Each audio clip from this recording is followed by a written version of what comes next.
In this episode, you'll journey to the banks of the Mkuze River in South Africa. When a well-known explorer disappears, the camp's left uneasy, and as the story develops, you're drawn into the mystery of the African night.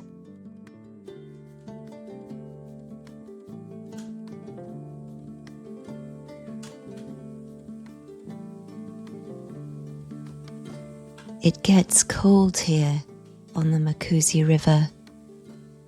Cold at night, especially the past few nights.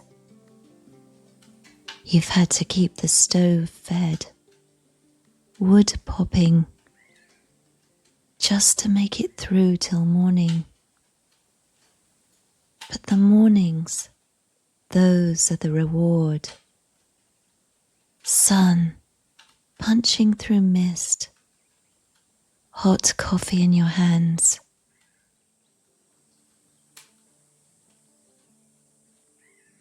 From your deck, you watch the animals waking up. Elephants crossing, hippos rolling like stones in the water, buffalo, antelope, all of them drinking at dawn. And you, just you, feeling like the first human at the edge of time, when the earth was crowded with creatures and the day was new.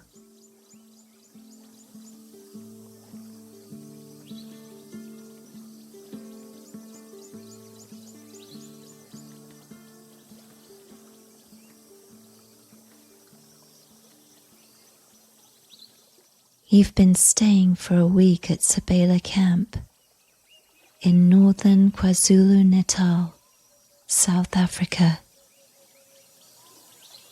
It's a small camp with just a few guests, each one of them content to keep to themselves, grateful for the rare chance to experience this wild place.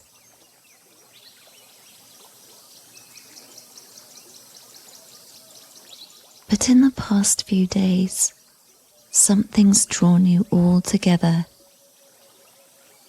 The famous National Geographic explorer, Benedict Haversham, has gone missing. It's been 4 days now. He set out alone, determined to find and photograph a pangolin, a creature so rare it feels almost mythical, with scales like overlapping armor. He trusted his years in the African bush. He thought he'd be safe. Since then, the camp guides have sent out teams of trekkers, but no sign of him's been found. Not a footprint, not a broken branch, nothing.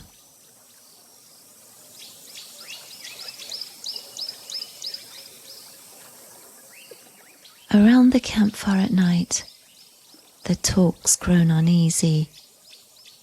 Some fear he may have been taken by a lion. And so you gather together, keeping vigil, waiting, listening to the sounds of the bush and wondering what became of him.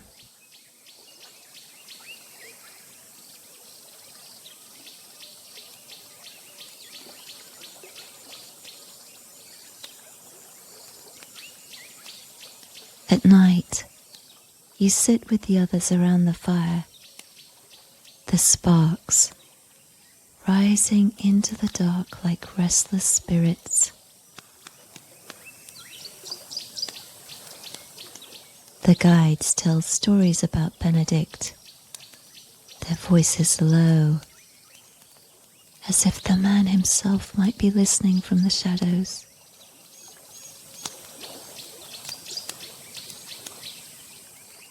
One story concerns the desert, of how he once vanished in the Namib.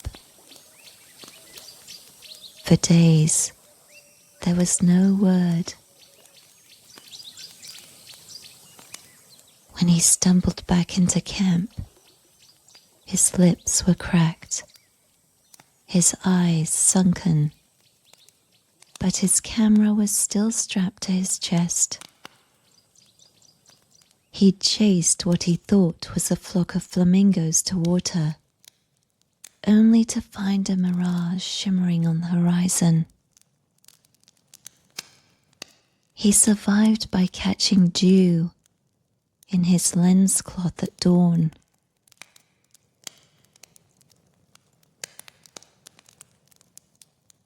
Another tale is of a night in the bush when he woke to see a leopard balanced above him, its eyes glowing like embers. He didn't move. He didn't even breathe. At dawn, the leopard slipped away, silent as a shadow.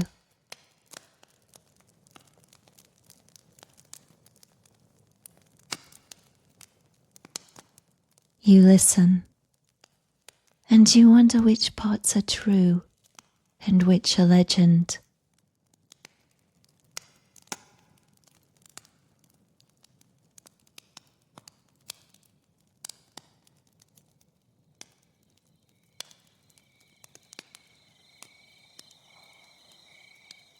Later, lying in your tent, you hear the cries of animals drifting through the night, and the stories keep you awake. You hope that Benedict's okay.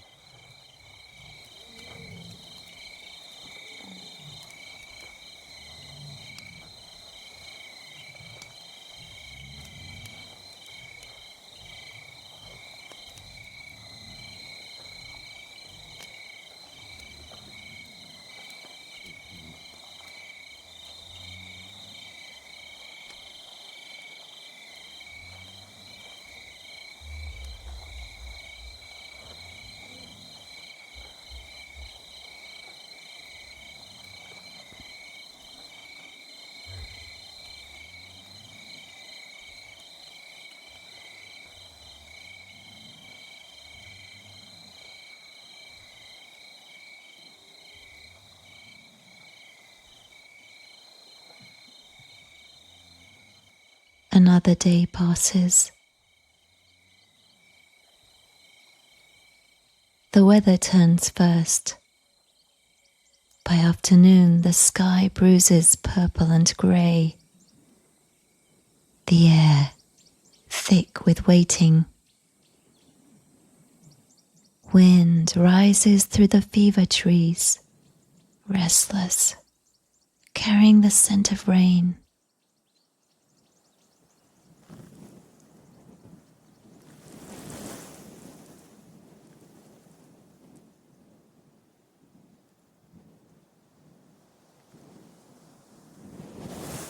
By dusk, the storm breaks, sudden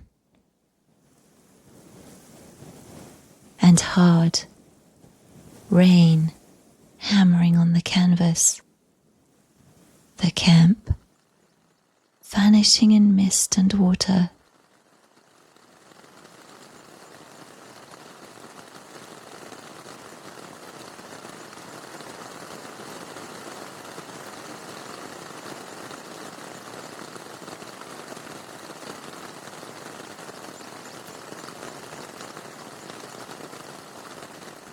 You stand under the awning, listening to the wind rush through the branches,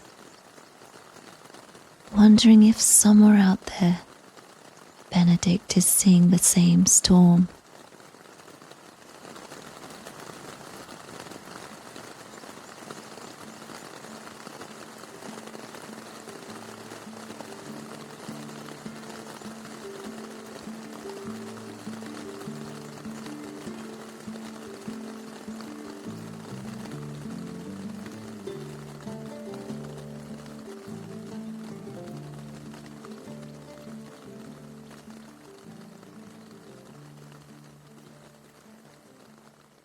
When the guides return at night, they bring only silence.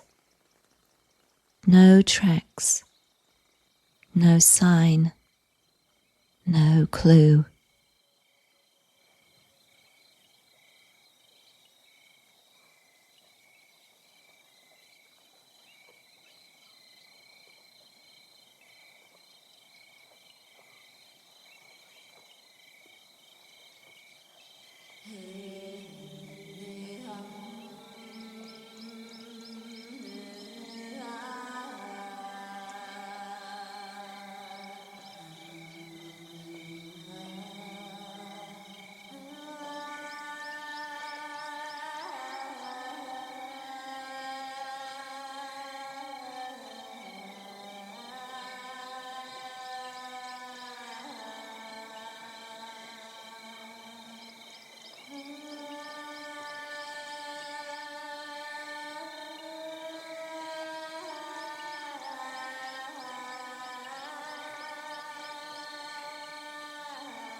It's the evening of the 5th day. You sit outside your tent with a cup of tea, watching the animals gather at the river as the sun dips low.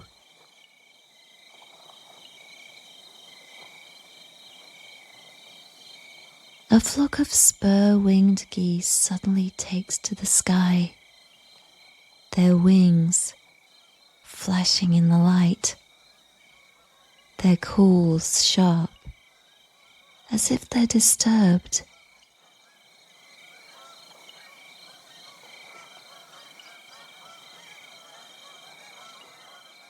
You follow their flight, and that's when you see him, a figure striding along the riverbank.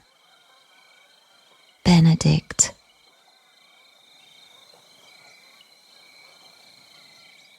For a moment you doubt your own eyes, but then you notice that others have seen him too. Guides, fellow campers, everyone rising at once, calling his name, running towards him. He raises a hand, almost embarrassed, modest, shrugging off the attention. He says he's fine, but his eyes reveal something deeper. He has a story to tell.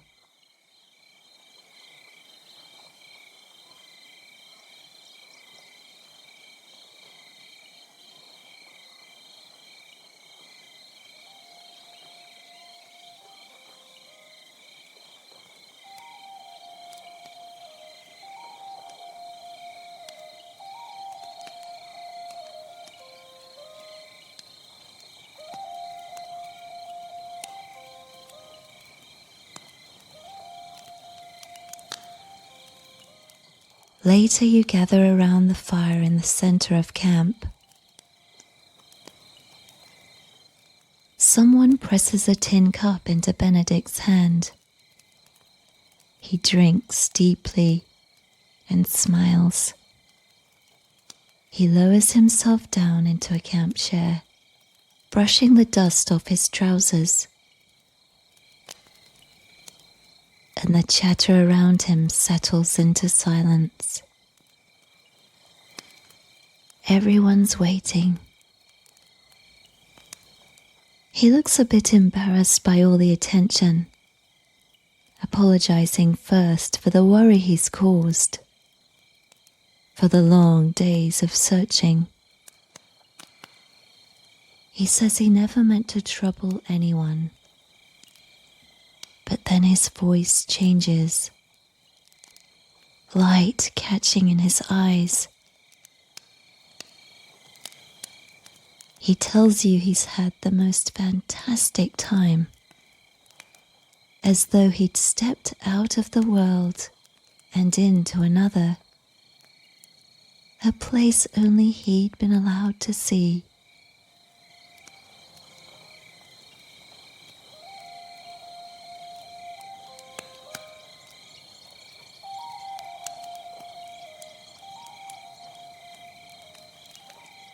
The fire crackles, and you lean forward, knowing that the story he's about to tell will stay with you forever. He begins with the pangolin. He'd followed its trail for miles, tracking the faint prints in the dust and the delicate claw marks along tree roots. Finally, in a hollow near the river, he finds it, a creature out of time.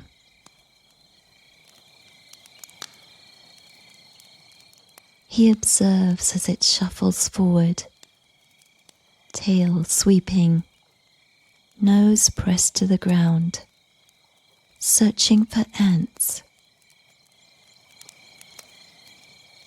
With quick, precise strokes of its claws, it opens a mound, tongue flicking in and out,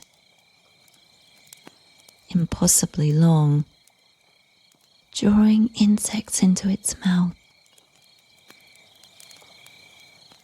What amazes him most is how little it appears to notice he's there. No fear. It moves around him as if he were part of the landscape, carrying on with its secret life.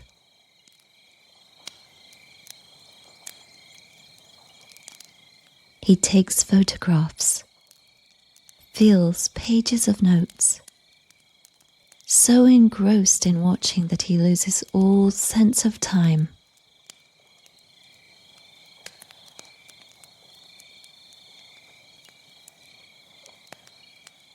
Only when the light fades and the sky turns black does he stir. He recognizes the danger of his situation alone, far from camp. The pangolin has vanished into the dark. He sees nothing, not even the ground at his feet. Only the thoughts of unseen predators nearby. All at once, a figure stepped from behind a tree. Benedict froze, heart pounding, but not with fear, relief.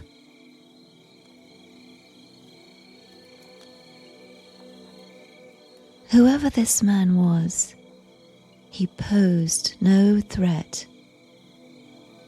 Tall, slender, his face hidden in darkness, hidden in shadow, impossible to see clearly.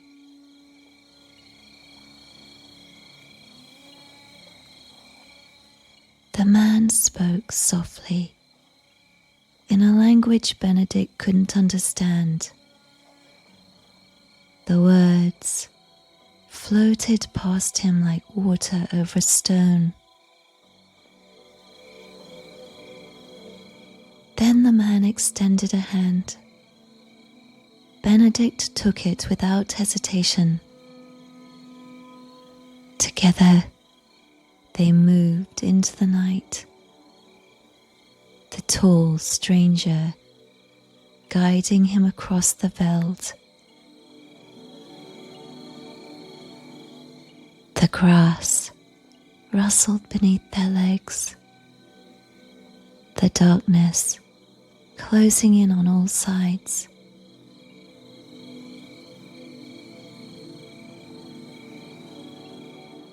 They walked for a long time, slowly and carefully, with the veld stretching out beneath the stars.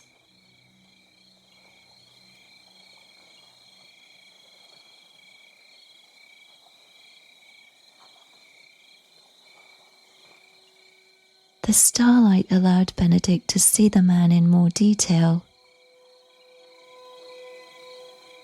He could see the folds of cloth swaying as he moved, and hear the whisper of fabric brushing against itself. Beads and shells rattled softly with each step.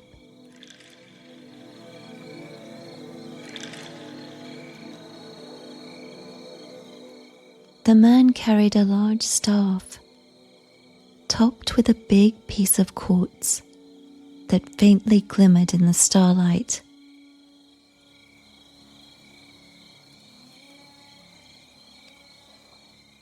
As they walked, Benedict grew more certain that this was no ordinary man. He belonged to another time and another world, leading Benedict not just across the wilderness, but into something far older, a path that stretched beyond the reach of the stars.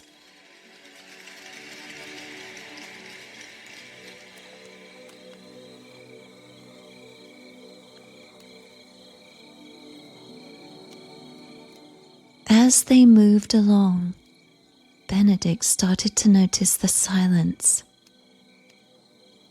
At first, it was subtle, the night sounds of the bush growing softer, as if drifting away.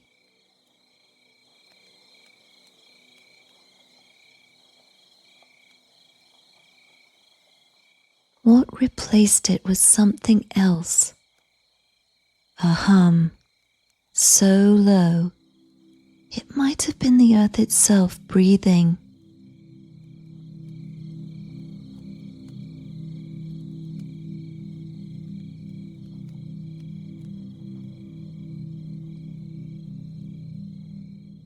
Each time the man's staff struck the ground, the quartz caught the starlight and flared briefly.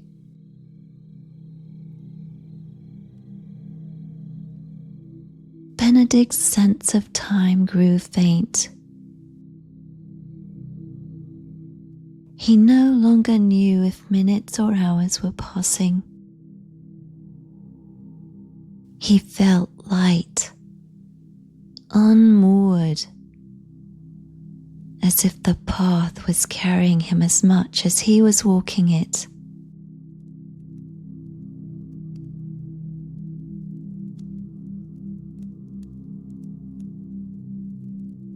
The veld stretched on in shadow.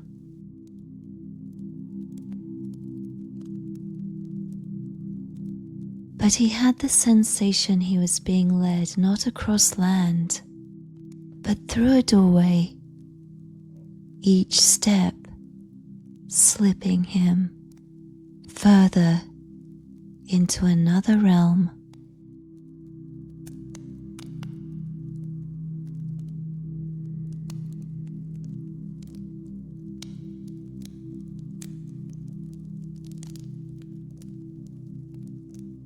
At last, they arrived at a clearing, a place that seemed older than the veld itself.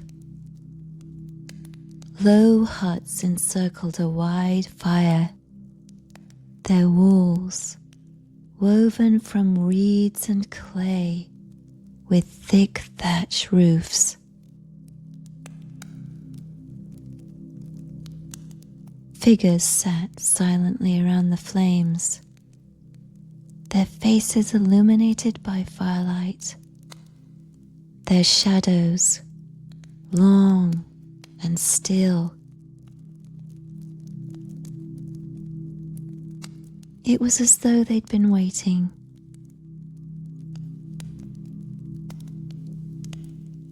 Benedict and the tall man stepped forward and joined them.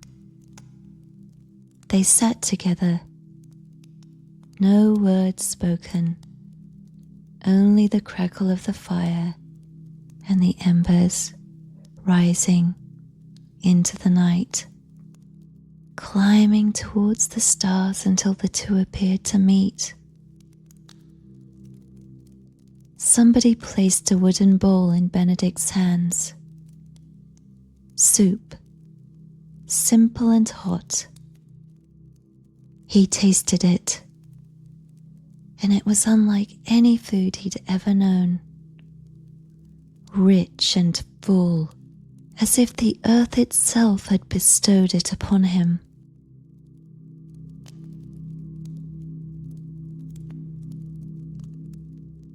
Around the fire no one spoke, yet he felt their presence within him, flowing like a current. Thoughts, strength, love. It moved through him until he could hardly tell where he ended and they began.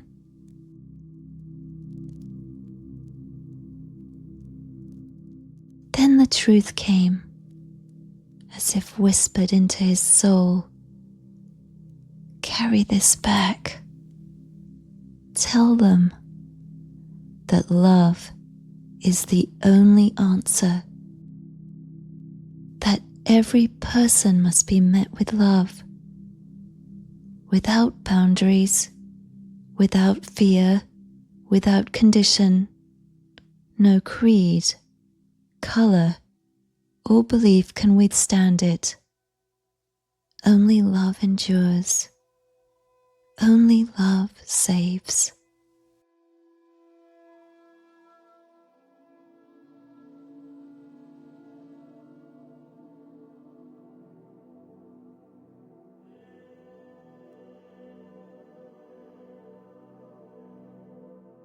Benedict woke in the veld. The stars fading into the pale edge of dawn. The huts were gone. The fire, the people, the tall man vanished. There was no trace of them, no ash, no footprints, not even his own.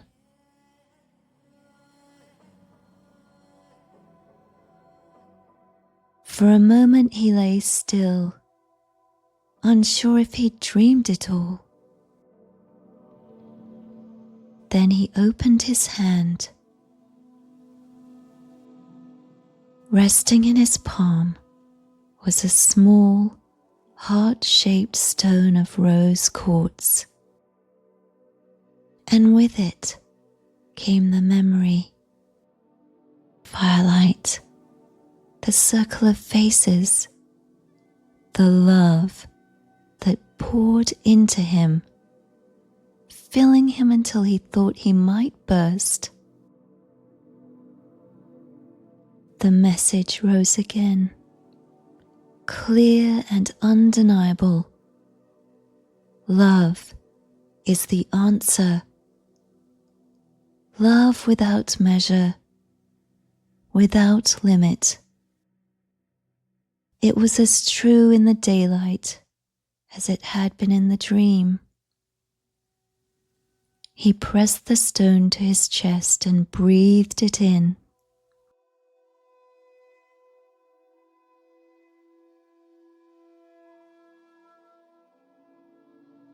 Across the veld, a small herd of antelope moved slowly across the grass, their spiral horns and soft hides glinting in the morning light.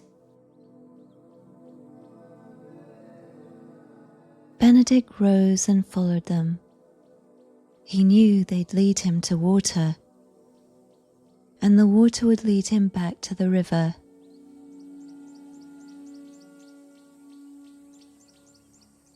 He followed the antelope for a long time.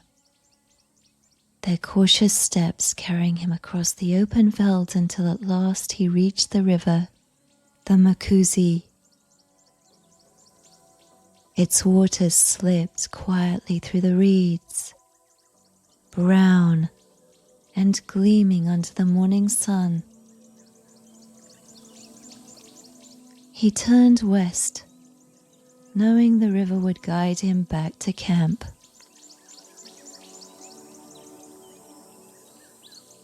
The day grew hot, the air humid and heavy, but he felt light, as if he floated just above the earth.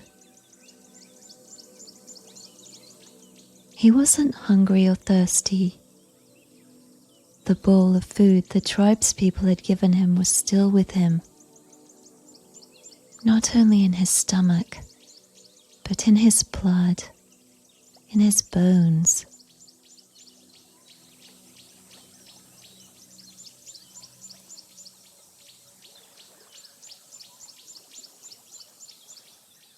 The river moved beside him, a gentle song in the reeds, the light dancing across the surface in patterns that seemed to carry messages. It was as if he was walking not only back toward camp, but back through the memory of the night, the love he'd been given, rising in his chest with every mile.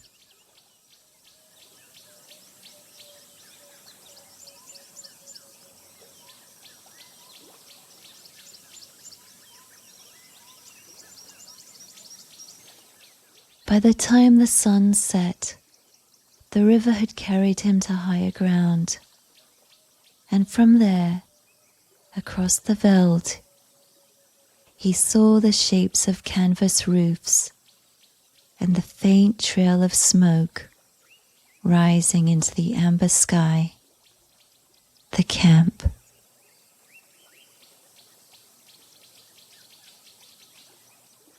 For a moment he stood still, watching the shadows stretch long across the earth. He felt different now, as if the man who'd set out with his camera had vanished with the night.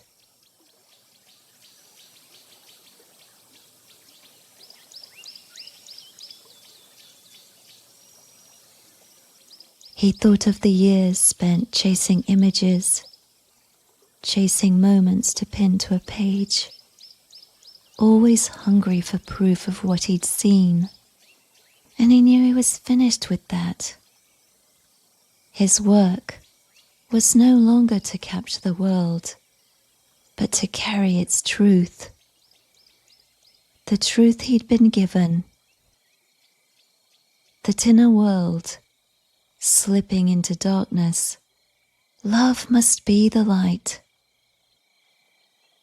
His mission wasn't photographs, not words, but love itself, offered without boundary, without condition, to all he might encounter.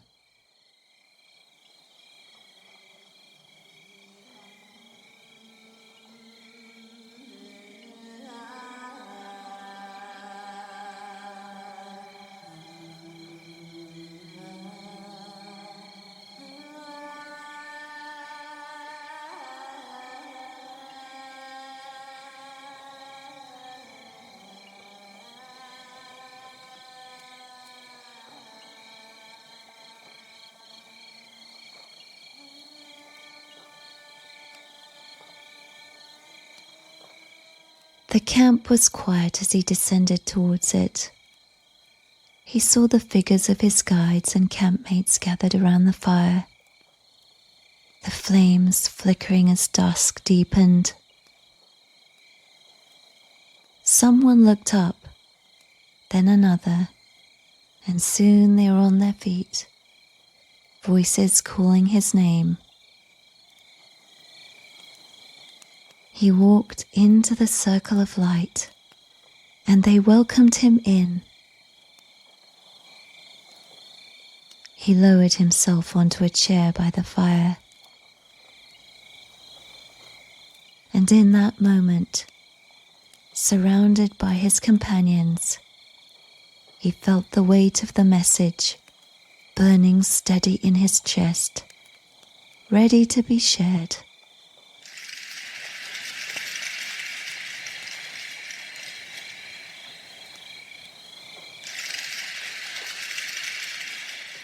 You were there among them, sitting in the circle, the firelight warm on your face, the smell of wood smoke drifting through the air.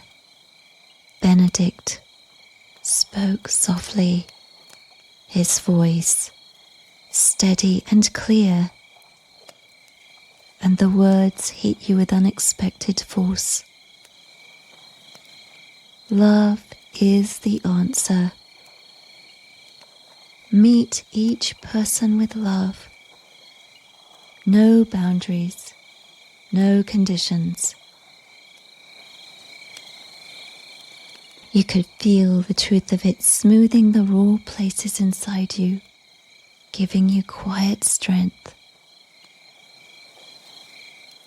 You knew then that you'd take it from this circle and carry it back into your life, to every person you meet. Love as the light. And in that cold that came before dawn, when the fire was ash and the mist lay heavy over the Mkuze River, you felt it rising again in your chest, simple, steady, unshakable. The gift you'd been given, the truth you'd carry forward. Only love endures.